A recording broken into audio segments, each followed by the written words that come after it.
Hello বন্ধুরা, কেমন আছো? আই হোপ কি তোমরা খুব ভালো আছো। চলে আসলাম নতুন একটা ব্লগের সাথে। সো আজকে কিন্তু আমরা রয়েছি নদিয়ার চাকদাহ পুরুলিয়া গ্রামে। তো এবছর এখানে কিন্তু হতে চলেছে 22 হাত কালী ঠাকুর। হ্যাঁ বন্ধুরা, ঠিকই শুনেছো, 22 হাত কালী ঠাকুর।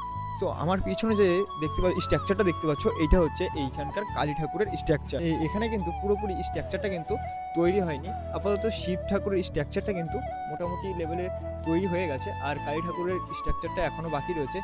কালী ঠাকুর এবং শিব ঠাকুর বানানোর জন্য অনেক সময় কিন্তু বিচুলি দিয়ে ব্যবহার করা হয়, আর এখানে কিন্তু একদম বাঁশের চটা ব্যবহার করা হয়েছে শিব ঠাকুর বানানোর জন্য। আর শিব ঠাকুরের পাটা দেখতে পাচ্ছ কতটা বড়, অনেকটা বড় কিন্তু পাটা রয়েছে। আর আর এই সাইডে কিন্তু রয়েছে শিব ঠাকুরের হাত, আর হাতটাও কিন্তু অনেকটা বড়।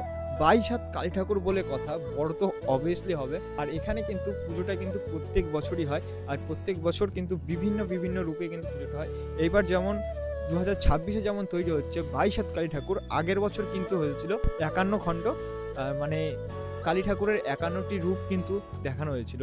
আর সো যাই হোক গাইজ, এখন কিন্তু আমরা দাদুকে পেয়েছি। এই দাদুর কাছ থেকে আমরা একটু জেনে নেবো যে এখানে পুজোর বিস্তারিত আর কি। দাদু, তোমার নামটা কি বলো? আমার নাম সুকুমার সমজদার। বলছি, তোমাদের এইখানে যে পুজো কালী 22 হাত কালী পুজো যে হচ্ছে, তো এটা কার উদ্যোগে হচ্ছে?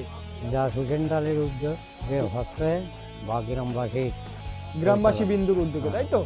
দাদু, বলছি যে এইখানে পুজোটা কবে থেকে স্টার্ট, মানে কবে থেকে শুরু? 29শে পৌষ।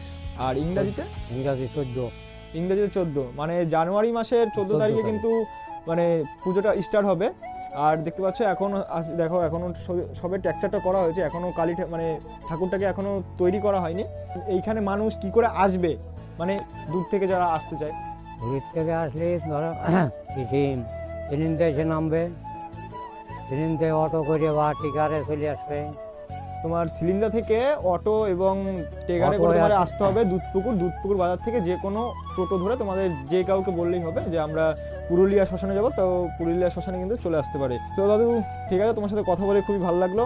আর আমাদের দর্শকদের জন্য আসার জন্য যদি কিছু বলো। দর্শকরা সব চলে আসবেন, সবাই যে যেমন পারবে সাহায্য করবে। আর এখানে মেলার আয়োজন আছে তো? হ্যাঁ, মেলা আছে, নামযজ্ঞ আছে, নামযজ্ঞ হবে, কবি আছে, কীর্তন আছে, বাউল আছে। সো বন্ধুরা, এখানে কিন্তু দাদুর মুখ থেকে কিন্তু তোমরা সমস্ত কিছু অ্যাড্রেস এবং পুজো হবে সমস্ত কিছু দাদুর মুখ থেকে তোমরা কিন্তু শুনতে পারলে। তোমরা যারা ভিডিওটা দেখছো, তোমরা প্লিজ কমেন্টে একবার জয় মা তারা লিখে যেও। তো চলো, দেখা হচ্ছে নেক্সট ভিডিওতে। ততদিন ভালো থেকো, সুস্থ থেকো, এইভাবে সাবধানে থাকবে আর আমার ভিডিওটা দেখতে থাকবে। সো টাটা বন্ধুরা।